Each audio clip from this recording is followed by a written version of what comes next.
Welcome to the Women's Engineering Society's Electric Dream series of Heritage Open Days. I'm Helen Close and I'm the Heritage Manager for the Women's Engineering Society, and thank you for joining us today.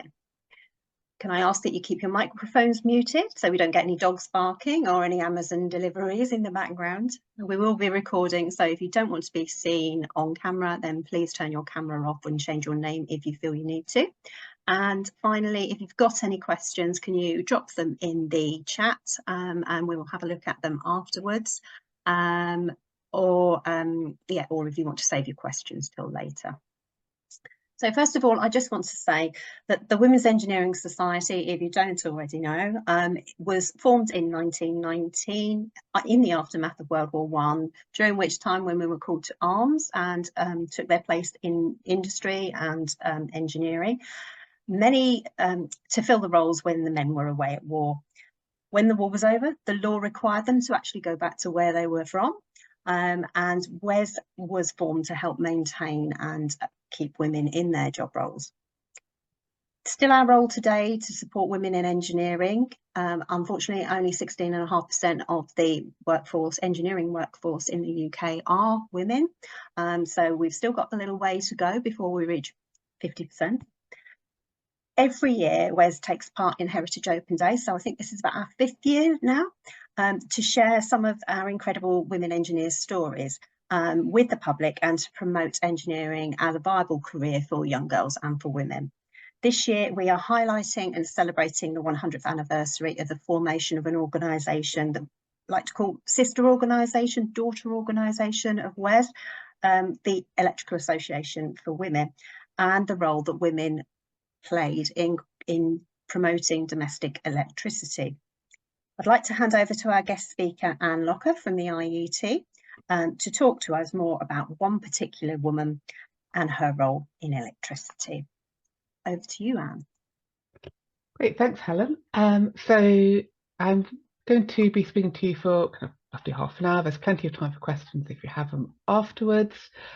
If I start talking too fast or get a bit indistinct, then please mention in the chat and I will slow down.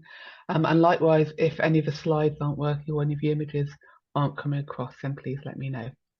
So my name's Anne Locker, as Helen said, and I'm the Library and Archives Manager at the Institution of Engineering and Technology. And I'm here today to talk to you about the engineer, administrator and all-round superwoman, Dame Caroline Haslett. I'm going to look at her background, her work for women-focused engineering organisations, and some of her other social and political networks. So there we go. So the theme of Heritage Open Days this year is roots, networks, and connections. And I would make a strong case for Caroline Haslett being the most strongly networked and connected of all women working in engineering of the UK in the 20th century. She's certainly the most strongly connected woman engineer I've come across in my time looking at women engineers. And she was everywhere. So if there was a committee, a group, or an activity related to engineering, or women in business, or management, or post-war planning, or the development of new towns, there Caroline Haslett was, usually in a rather fetching hat.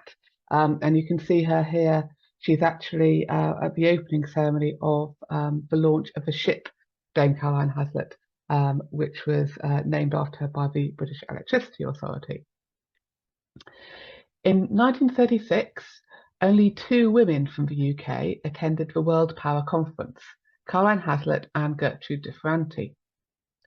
During the Second World War, after the formation of the Woman Power Committee and the clear need for the deployment of women in industry, it was Caroline Haslett who was appointed as an engineering advisor to Ernest Bevin.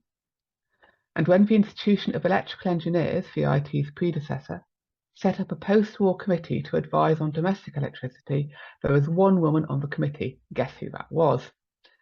In 1946, Queen Mary organised some suitable industrial visits for the young Princess Elizabeth, so she could understand the importance of engineering in post-war Britain, hosted, of course, by Caroline Haslett. In 1952, there was a delegation to the US to talk about women's work in the post-war environment. And who's at the White House in her kind of slightly make-do-and-mend dress? It's, of course, Caroline Haslett. So as Helen mentioned, this year, 2024, also marks the anniversary of the Electrical Association for Women, which was itself a highly networked organisation that Caroline Haslett co-founded and ran until she retired. And as a professional archivist, I want to show how a close examination of the archival records can illuminate and in some cases reconfigure our ideas about people and events. So let's just move to the next slide. So a brief biography. And this is one of the few family photographs we have of Caroline and her family. She is up in the back row, and that's her parents in the front and her siblings at the back. So how did Caroline Haslett get to be the woman in 20th century engineering? So let's start with some background. Caroline Haslett was born in 1895, the daughter of a railway engineer. She didn't have a stellar school career, partly due to a recurrent illness. And when she left school, her results weren't good enough to go into teaching, so she trained as a secretary in London. And in 1914, she got a job as a junior clerk at the Cochrane Boiler Company. So, and this is one of the blueprints that she worked on while at Cochrane's. She joined in 1914, so this was during the First World War, and like many of her peers, Caroline took the opportunities that came from a tight labour market. By 1918, she was running the London office and was sent to the company's works in Scotland to be trained on the manufacture of boilers. At the end of the war, one of Caroline's colleagues showed her an advert from the journal Engineering, which read, "Required, lady with some experience in engineering works as organising secretary for a Women's Engineering Society." After an interview with redoubtable Lady Parsons, who was wife of the engineer Sir Charles Parsons, Caroline joined the staff in 1919 at a salary of £200 a year. So, and Helen's mentioned the beginnings of the Women's Engineering Society. This is a quote from Caroline Haslett from her biography, to say that when she first started to go into engineering, she knew that this is where she wanted to be.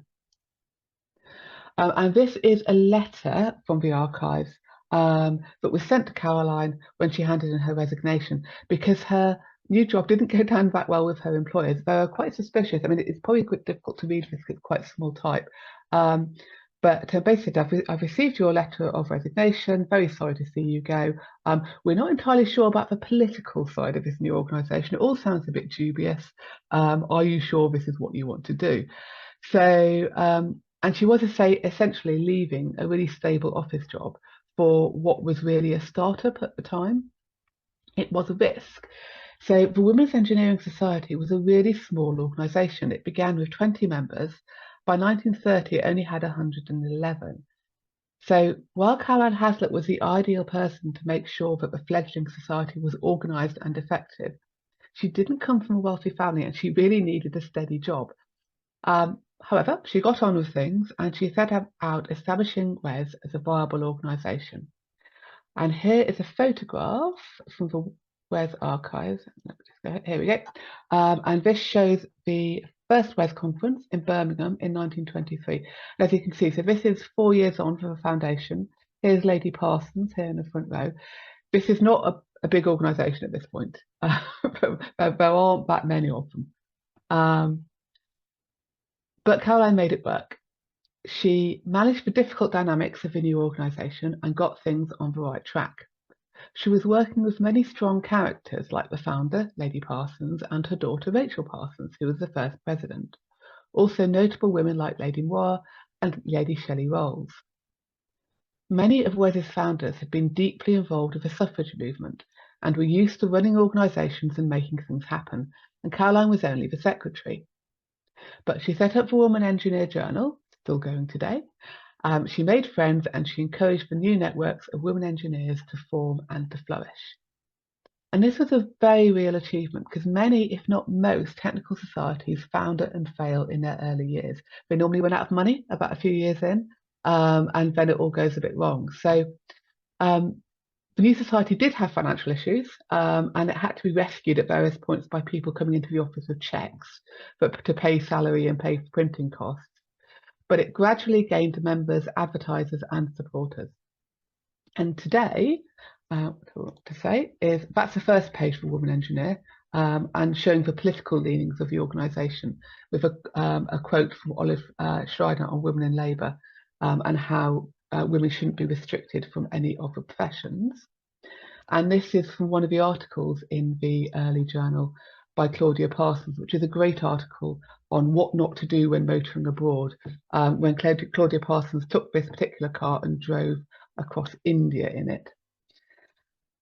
And the Women Engineer Journal has now been digitised, and it's all available online, which is free text searching, and you can search all of the articles and all the people mentioned in over 100 years of Women Engineer Journal. It is a fantastic source of information.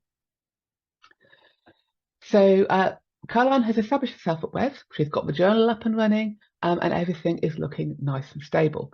So she could have used her early time at WES to move back into a more technical career.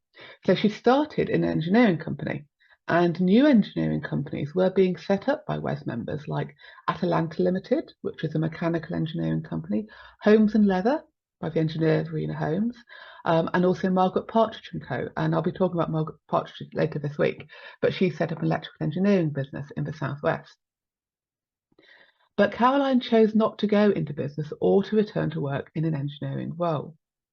She encouraged the new enterprises and helped them raise funds, but then she saw the opportunity to run a completely different organisation, and that was the Electrical Association for Women, which celebrates its centenary this year. And here are the three women who were involved in the setting up of the EAW. Caroline Haslett is there in the middle, and this photograph was taken at the time that she first started at the EAW. On the left is Lady Parsons, who we've already met in connection with the Women's Engineering Society, and on the right is Nancy Astor, who was the first president. So in 1924, WES member and electrical engineer Mabel Matthews submitted a paper to the then Institution of Electrical Engineers proposing the formation of a new organisation for women. This new body would be aimed at ordinary women, not engineers, encouraging them to use electricity in the home. It would also act as a bridge between consumers and the electrical industry. The IE wasn't particularly interested, and nor was the British Electrical Development Association, which was the body responsible for promoting the electricity industry in the UK. So Mabel took her idea to the Women's Engineering Society. And in 1924, in November, Lady Parsons hosted a meeting in her drawing room in London, in which Mabel gave her paper. And talking of networks, it's worth looking at a list of all the organisations which were invited, because there are a lot of them. So, and this isn't all of you. This isn't the full list of people who were there. It must have been a very large drawing room, is all I can say, because it's a big group.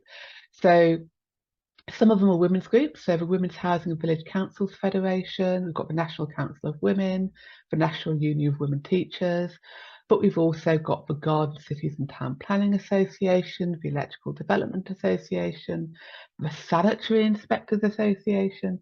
So this is all people who are interested in the new technology of domestic electricity and what it could mean for housing, for women's professions in the UK. So Mabel read her paper, and she told the story of an old woman who'd been brought up in the country and who remembered making candles by hand from sheep's tallow, and her enthusiasm for the new electric light. And this is a quote from Mabel's paper when she said, "When she thought of the days when one worked by a light evolved from dead mutton to candlestick and snuffers, a woman nowadays seemed endowed a queen when she could suffuse her home with radiant light by the mere touch of a button." And she went on to say she was glad that modern methods had brought us to the day when the one-time luxuries of the rich had become the necessities of a people, and she would like to see the day when electricity could be turned on in the home as freely and lavishly as we now turn on water. And of course, we're now at that stage, and we now think of electricity as a very normal and vital element of our homes. But in 1924, it was very new. and really was restricted to people who could afford their own private electricity supply. So the real benefit of domestic electricity, said Mabel, was to make women's lives better and easier. And she said that women were used to making thrifty decisions to save money in their housekeeping, but they needed to be persuaded to be similarly thrifty when it came to their effort. And she talked about when she worked on a farm during World War I, when she would advise that she could either choose to work heavy or work light. And she wanted women to be able to work light, and for that they needed electricity. Now, Mabel was not advocating for more women to become engineers, so this is where the EAW differed from the Women's Engineering Society, but it wasn't primarily for women going into professional work as engineers. But she wanted to bridge the gap between the trained engineer, who was normally at this point a man, and the untrained, as she saw it, woman in the home. And there's quite an interesting quote from the paper, which we probably would disagree with quite substantially today. But she said, the engineer very properly, and I'll put that in kind of quotation marks, likes women to keep to her place in the scheme of things. But if she is to come and talk to him about the everyday products he's prepared for her, and which very much concern her in the said scheme of things, he compels her to wrap herself around with a man's garment before he will talk to her on what he considers his own ground and admit her to his institution. So it's not just about training women, it's about making sure that women's voices are heard. So what Mabel is saying was that engineers at the time just weren't listening to women. They didn't understand what women wanted. They didn't really have any mechanisms for the women who are actually going to be using the electricity in the home to talk to the industry, to talk to the professional engineers, to say, this is what I want, this is what would be helpful for me. And that's where she thought the EAW could plug a gap. So Mabel argued that electricity is the future, definitely right there, that electricity will be important in home life, she was right there as well, and that electricity could make a real difference to women's lives and work. She also said that women want to understand new tools and not just skate on the surface. They didn't just want to be consumers, they just didn't want to be sold to. They wanted to actually understand what they were getting and how to use it.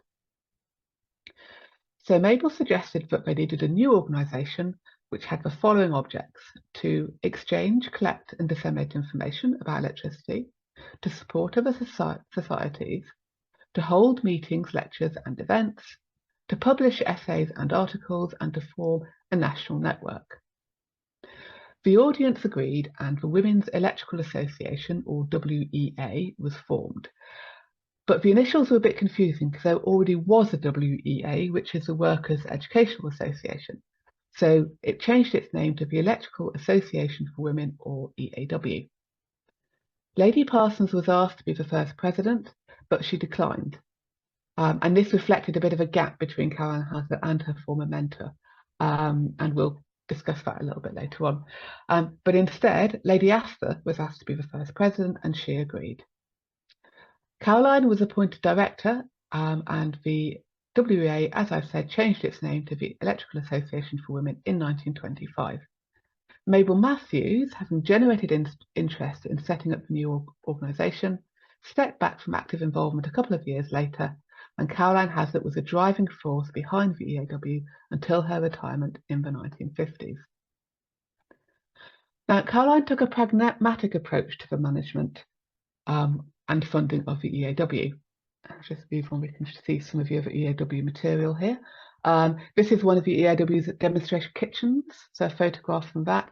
And to the left is a cartoon from the digitised EAW journal, which shows the dangers of having poor staircase lighting. This is a maid who's unfortunately tripped over, trod on the cat and dropped whatever she was carrying. So Caroline had seen how the Women's Engineering Society had struggled through low membership numbers in its early days and relied on gifts from wealthy members. And she spotted that the electricity industry had a vested interest in communicating with women consumers. So she ensured the involvement of industry and, crucially, considerable financial contributions from industry at an early stage. And the EAW was a national networked association. It was set up very much like the WI, so it had branches in different areas of the of the UK, and they all operated pretty autonomously. Its first branch was set up in Glasgow in 1925, the second in Birmingham in 1926, and the third in Manchester. And by 1930, there were 31 EAW branches. And if you want to find out more about the EAW's branches, we've actually got a really great blog that was written by Emily Rayner of University of Leeds, and I'll put a link to the archives blog at the end of the presentation. One thing to note is the people who volunteered to act as presidents and officials of the branches, and the choice of individuals illustrates how Caroline was able to bring people together from all areas of society to work for the cause of making women's lives a little bit easier. So the first president of the Glasgow branch was Lady Belhaven and Stenton, the wife of Lord Belhaven of the Scots Fusiliers. Lady Brooks was president of the Birmingham and Midlands branch. The Manchester branch was presided over by the MP Ellen Wilkinson. When the first Welsh branch was established in 1927, its president was Viscountess Vonda. And the first president of the Newcastle branch was Pamela Wyndham, Viscountess Grey of Falodon. So this was an organisation that was plugged directly into the networks of political power and influence in the UK and covered all sides of the political spectrum. The EAW's journal, The Electrical Age for Women, which was later renamed The Electrical Age, was first published in 1926. I'll be talking about some of the articles in more detail in my talk later this week on the engineer Margaret Partridge, who is a frequent contributor. But I also want to highlight the exciting news that as of this year, the journal, which runs from 1926 to 1986, has been digitised and is available on the IET website. Again, there'll be links at the end of the presentation, or please get in touch with me for more information. The success of the new organisation did cause some tensions with WES. While WES was a strong supporter, the society represented all areas of engineering, not just electrical. Some people may have thought Caroline had overstepped the mark, but firm in her belief that electricity was the way forward, Caroline argued with the founder of WES, Lady Parsons, on the speakers for the 1925 WES Conference on Women in Science and Industry. She won, and Lady Parsons resigned from WES as president. But despite this, Caroline continued to be involved with both the EAW and the Women's Engineering Society, standing as president in the 1940s. The EAW would become a bigger draw on her time, and she'd be responsible for its astonishing success. But the tables then switched again because the EAW folded in 1986, and of course WES is still going strong. So let's just move on. So, and this is one of the tea towels. One of the things that the EAW did was they produced these amazing tea towels to show kind of interesting facts about electricity. And this particular tea towel shows you how much electricity it took to run certain domestic appliances, and it's got some nice drawings of what you could use in the home. So by 1939, the EAW was a flourishing organisation. It had a slogan, Emancipation from Drudgery. It focused on the usage of electricity in the home and on those important links between consumers and the electricity industry. It also published some really important reports. So I mentioned the cost of electricity. This is a really important thread that the EAW followed, which is on electricity in working class homes. It did a lot of campaigning to get electricity into all homes. And it made a very good point that for working class homes, actually you have a huge amount of improvement by being able to give people access to electricity, just in terms of workload, if nothing else. But many homes just didn't have access to the right kind of networks.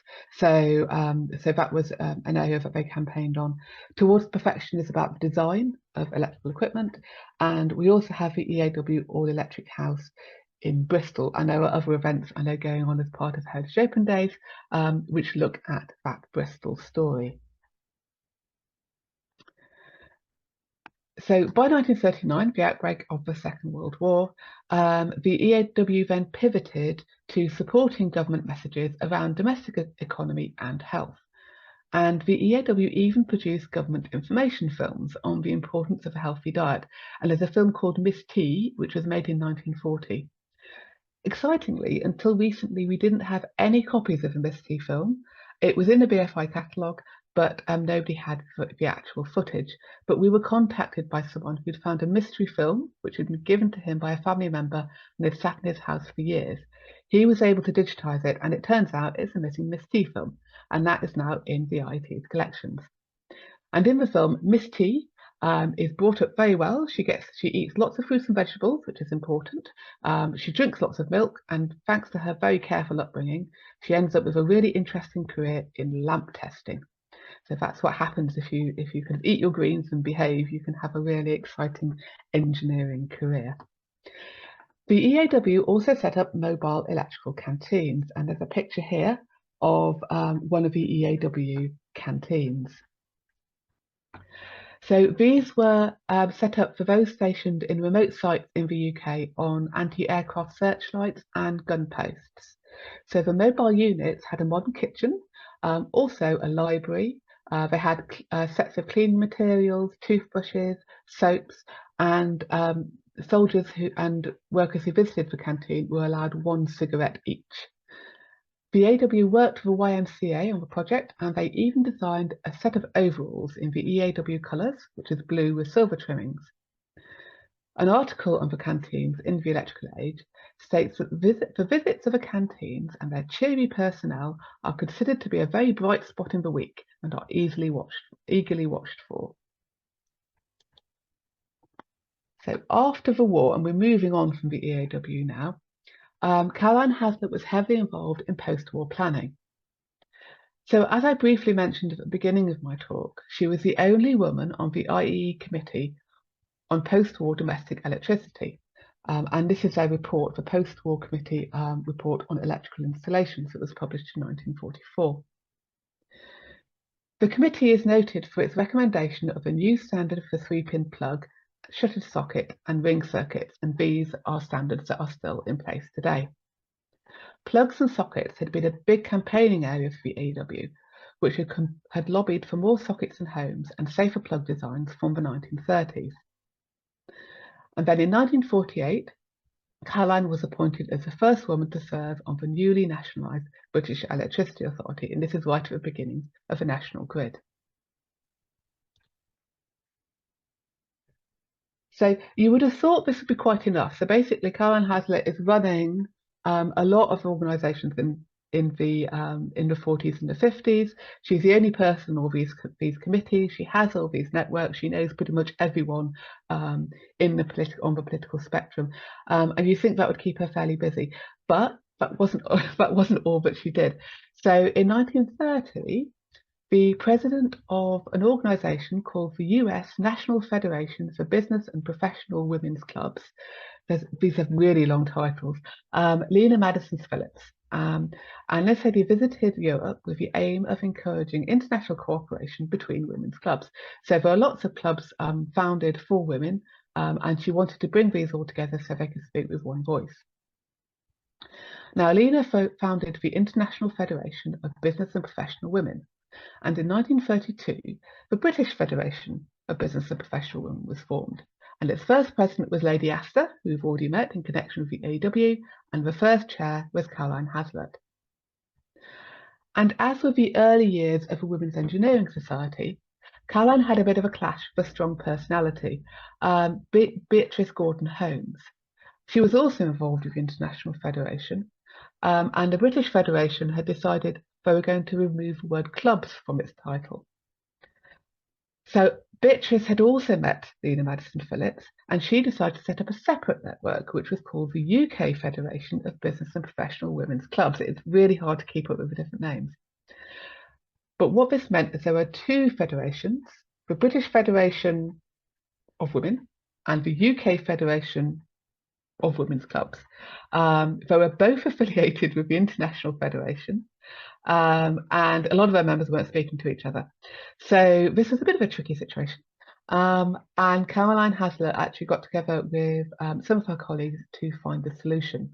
And the solution was, and this was supported by Caroline, and it was pretty typical of her instinct to bring people together rather than forming further schisms, was to set up a bridge committee. So the bridge committee would worked with both the British Federation and the UK Federation, and would report back to the International Federation and act as a link with the UK bodies. Caroline, of course, sat on the Bridge Committee. I don't know how she found time to do all these committees, but she was on pretty much all of them. And it worked really well until Caroline's death in 1957. So I just want to rewind a few years back to the Second World War.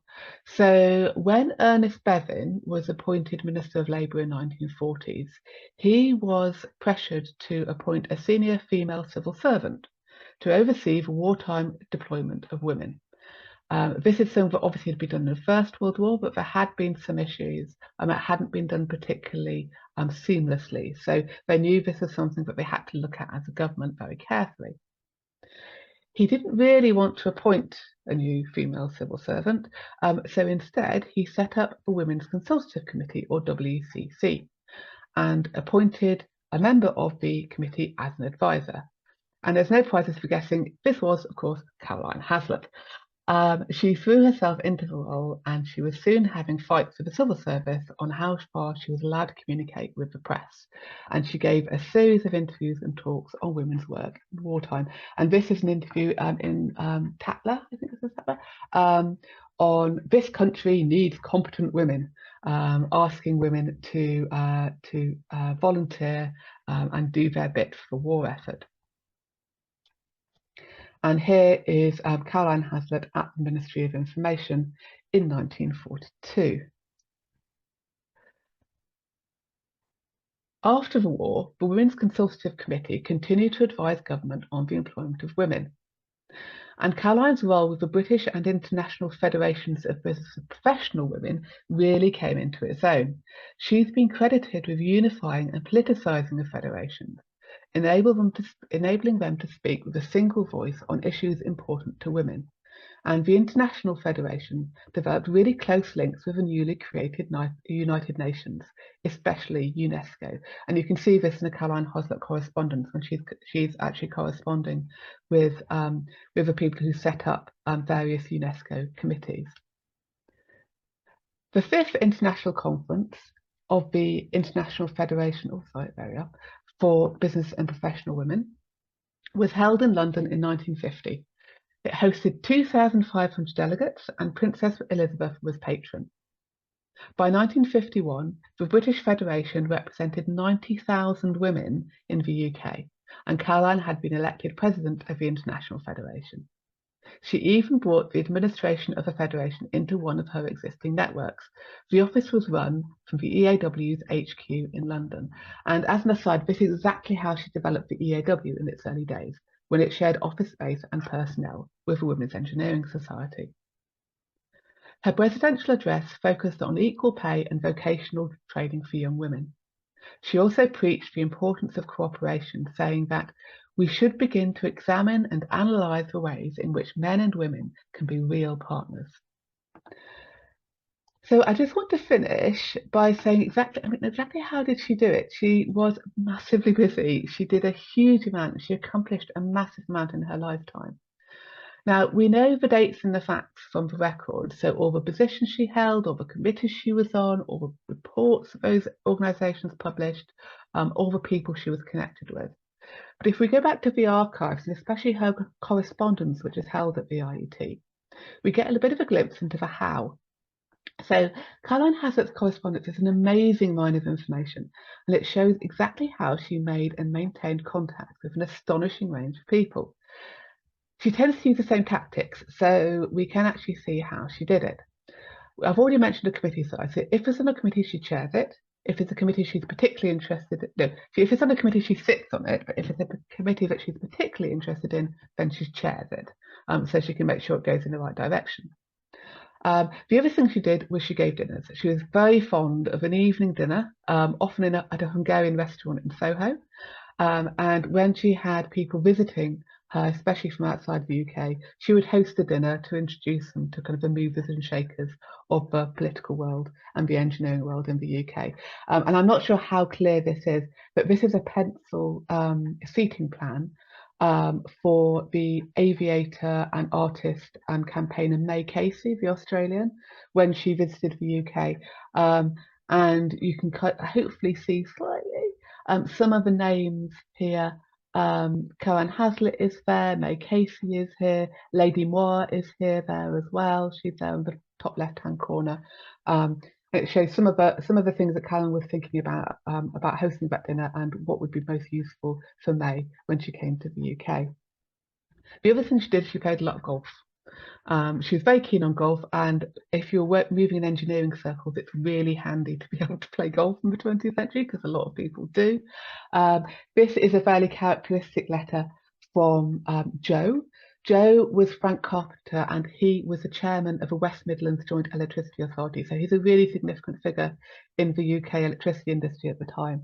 And Caroline became friends with Joe and his wife Vera, and they played a lot of golf together. So, and this letter talks about, so thank you very much indeed for the opportunity of being present at your delightful party. We both enjoyed it very much and felt it was a privilege to be included. So I think this is golf and dinner combined. We're very much looking forward to Sunday, and the professional, that's a golf professional, has promised in the most definite terms to find another man for us. So so they can make up a good kind of set for their game of golf. And talk about, we played through the blizzard yesterday, in spite of the fact that the balls rapidly became twice their normal size with snow. So so playing golf in tricky conditions as well. So I just want to finish with one of my favourite photographs of Caroline Haslett, which really shows the situation that she was in for most of the 20th century, which is, this is a dinner of a British Electricity Authority. This is the great and the good of the British Electricity Authority. So they are all male engineers, and at the top table, in the middle, on the right-hand side, is Caroline Haslett, and she's the only woman in the room. And that is normally the situation, but she's one of the few women who's actually in the room and in the conversation around engineering in the UK. So I'd like to end there, but finally, I've got some links here. I'll also put them in the chat. So that's our email address, should you wish to get in touch with the IT Archives. Our handle on Twitter, we're also on Instagram, the IT Archives webpage, and a link to our blog, which is a great place to find out more about the IT Archives collections. Thank you very much. Thank you, Anne. That was brilliant. That was great hearing all about Caroline and the EAW. I'm just going to check the chat because I know Morag made a couple of comments. Amazing women seem to be notable for their hats. Margaret Brodie, site architect for the Empire exhibition in 1938 in Glasgow, only woman on site, and later designed airfields during World War II, big hats. And also Elizabeth Mitchell, town planner, cut the first sod in East Kilbride, Newtown, 1948, big hats, yes. And Morgan's let us know that she's in Glasgow as well, so pretty close by to Nina. Yeah,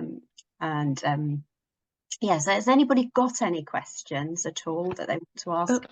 Can I just pick up on the hat question? Because strangely enough, I was pondering hats when I was actually putting this talk together. I'm wondering, Morgan, I'd be interested to see what you think about this as well. Is it something to do with the visuals? Because, you know, there's a lot of photography, there's a lot of kind of the visual importance of kind of being there and being the only woman in the room, and maybe having a quite a dramatic hat is a good way of standing out, or a signifier that you are a lady. Well, I mean, if I can comment, because I've got past experience working in Luton and the hat industry. And looking at the history of the hat industry, and obviously women did wear hats. It was commonplace, whereas now it's not. There is supposed to be a correlation between hat wearing and the decline of hat wearing and the rise in automobiles, in people in cars. it's quite interesting because women wore less, or when there were closed open top cars, everybody wore a hat.